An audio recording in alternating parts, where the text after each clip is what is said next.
Hello there! Today we're going to discuss how you can take a fast lick which you've been practicing with a metronome and actually make music with it when soloing or improvising. And I'm going to take this kind of picking lick, which is really common.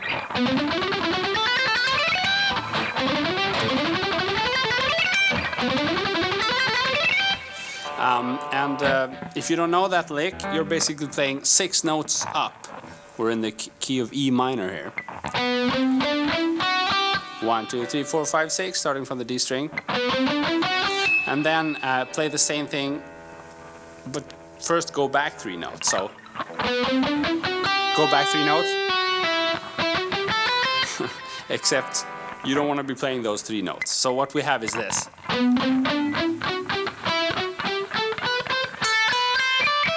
That's pretty much the lick, and a lot of shred people have been playing this with the metronome over and over and over to sort of push beat. Whoa, and then downwards, which I haven't been practicing in a while.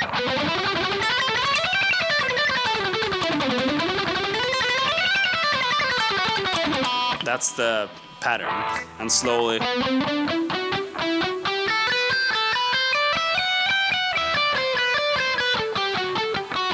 Something like that.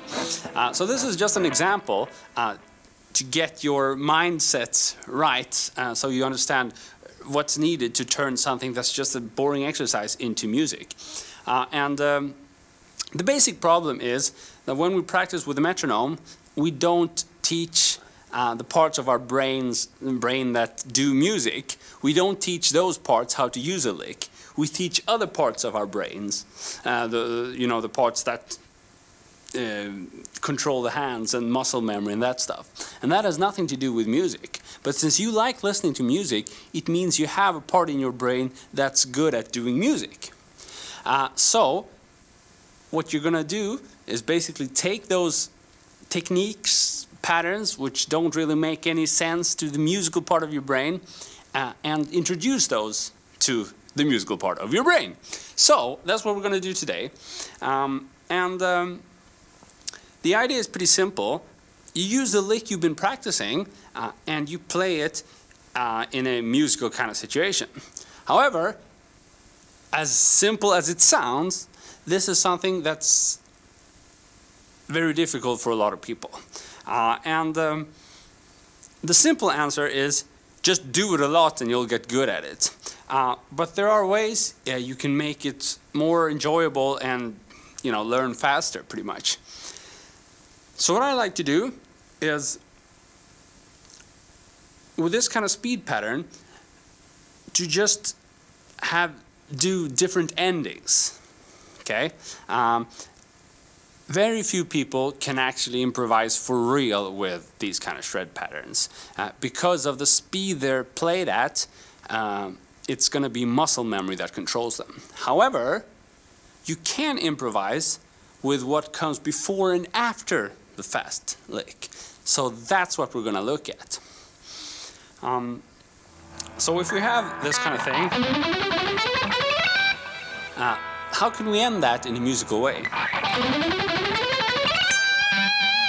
That's a simple solution, to just end on a note and add some vibrato.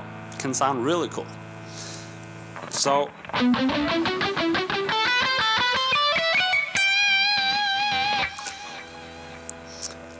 now we can make that a bit more complex, and instead of just playing one note with vibrato, let's add a little lick in there. And why not grab one of our trusty blues licks? Or whatever. Maybe something simpler.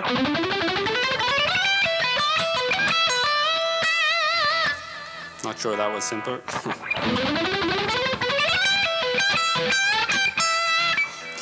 So as you can hear, there are millions of variations there.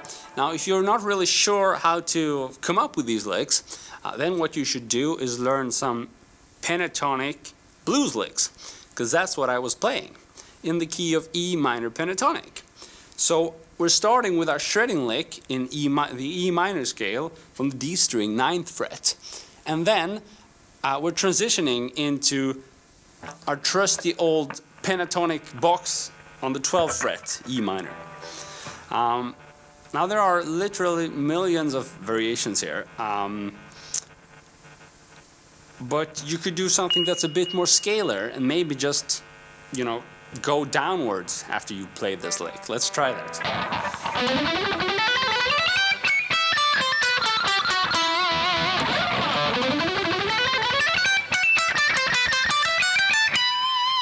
Okay, so that was just descending the scale slowly. Now I'm showing you these examples, but just playing them like I do now doesn't make any sense at all. You have to play them to some music. That's the whole point, and that's what I'm going to show you. So I'm pretty much illustrating these licks now, and then I'm going to display them when playing over backing track. Finally, I want to show you something that's a little bit more advanced, and it's this kind of thing. You transition into something else that's equally difficult or fast. So you're basically alternating between different kind of shred licks or patterns. And if you're one of those guys or girls that want to get into you know, shredding all around the neck using different patterns and maybe with a bit of a fusion vibe, then this is sort of the entrance point for that, or could be. So we're gonna play the lick and then end it with an arpeggio. So, and maybe you can, or I couldn't, but you could. You can play it even faster, of course, depending on what technical level you're at, and you can really make that into this kind of, you know, blooming shred pattern. So let's try this over a backing track. I'm going to try to show you pretty much all the variations I showed you without the backing track. Let's go.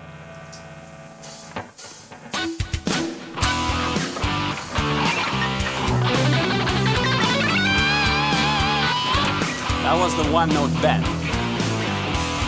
Let's try a blues lick.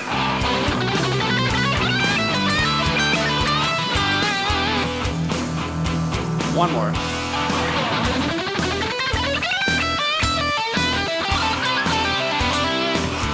Okay, let's try the one where I was just descending in the scale.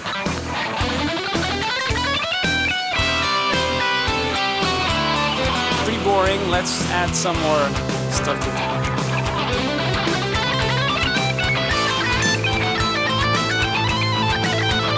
And then you can shred away, obviously.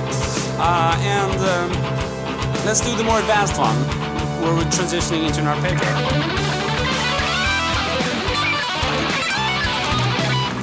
Sounds pretty cool, right?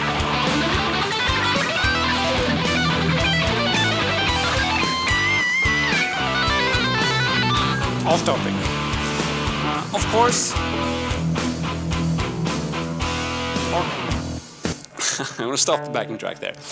You can also, strikes me now that I'm explaining to you, you can do it more advanced and start coming up with variations within the pattern and actually move the shred pattern around.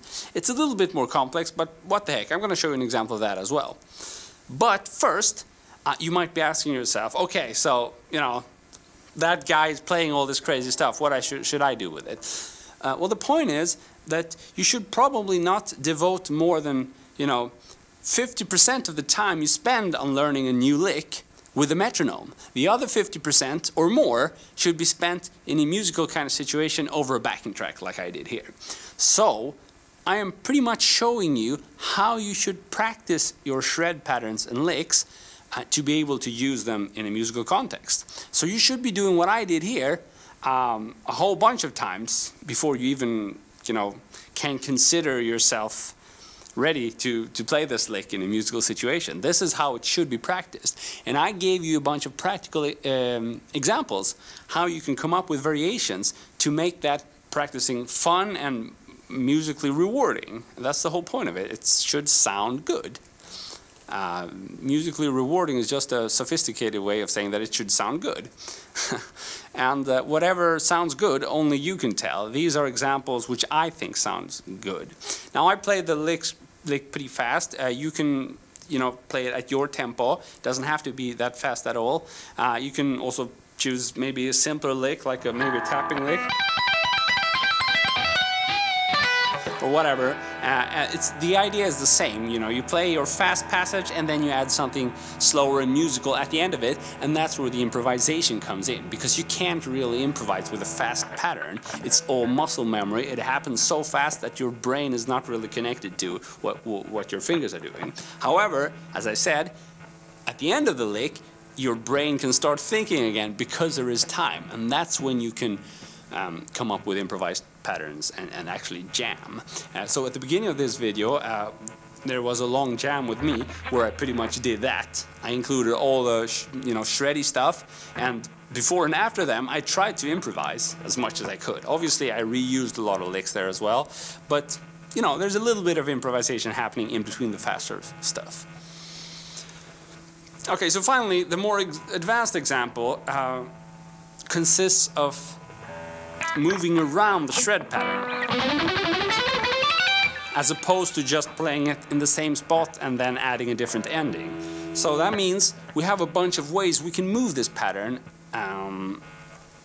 to sort of create variations and sort of improvise, because there is a little bit of room of improvisation. You can actually, even though it happens really fast, you can actually decide on the spot if you want to go up or down horizontally, or maybe you want to go diagonally, and that's could be classified as a bit of improvisation there. So instead of just doing, you could do and move horizontally. So now, and you could even do like a compromise. You can do that first and then go up vertically.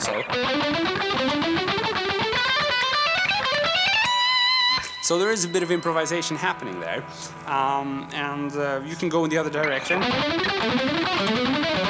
Now it struck me I should have practiced this a little bit more before attempting to show you, but we're being spontaneous here, so let's see how it works out. I'm going to try to use this one simple shred pattern, which is just 6 notes, and I'm going to try to move that around and see if I can sort of improvise within the shred pattern without even going outside of it, without using any other licks, just using that one single pattern. I might add an extra bent note here and there, but you'll notice.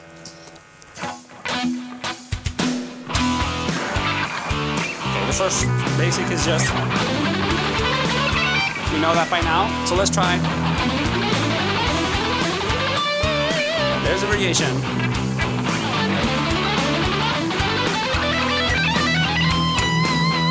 Let's try going that way. Now if we combine this stuff with what I showed you previously, then we can create a whole lot of variations just with this one shred pattern.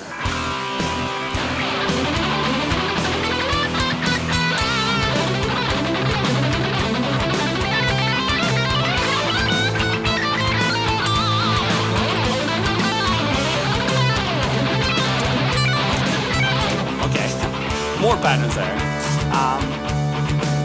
But I think you got the point now. Or I hope you got the point. We have one pattern which we've spent a lot of time with the metronome. Now when we have reached a certain tempo, and it doesn't have to be as fast as here, it can be much slower. You just need to be somewhat proficient and, you know, have your muscle memory do it. And so you can start thinking about what comes next. So this is an acceptable tempo as well. You know, that's okay. As long as you play cleanly and evenly, then you should start thinking about what I'm telling you in this video, and don't spend another 2 years with the metronome just because John Petrucci tells you you have to, you know. There's other ways to do it. So do it over a backing track like I've shown you, and come up with variations of your own. Start by using, you know, similar, such as the ones I've been showing you here, but then, you know, your imagination sets the limits, so just do whatever you want. But try to move away from the metronome phase as soon as possible. I promise you, you will not regret it. Your technique won't be suffering from it at all. It will get better, because if you have the musical part of your brain connected to the licks, it will, you know, not only sound better, but it will probably sound faster as well, because you're playing it with more conviction. And since you are playing it a whole bunch of times, you will be playing it faster as well, because your technique will improve just as it does when you're practicing with the metronome. So I hope this makes sense to you, and you know, let me know if you got any more questions about it. But this is my basic approach, which I use with all the faster stuff I play. You know, spend a little bit of time with a metronome. As soon as possible, start playing it over a backing track instead, and start making music with it. Okay, thanks guys and girls. I hope to see you next time. Cheers.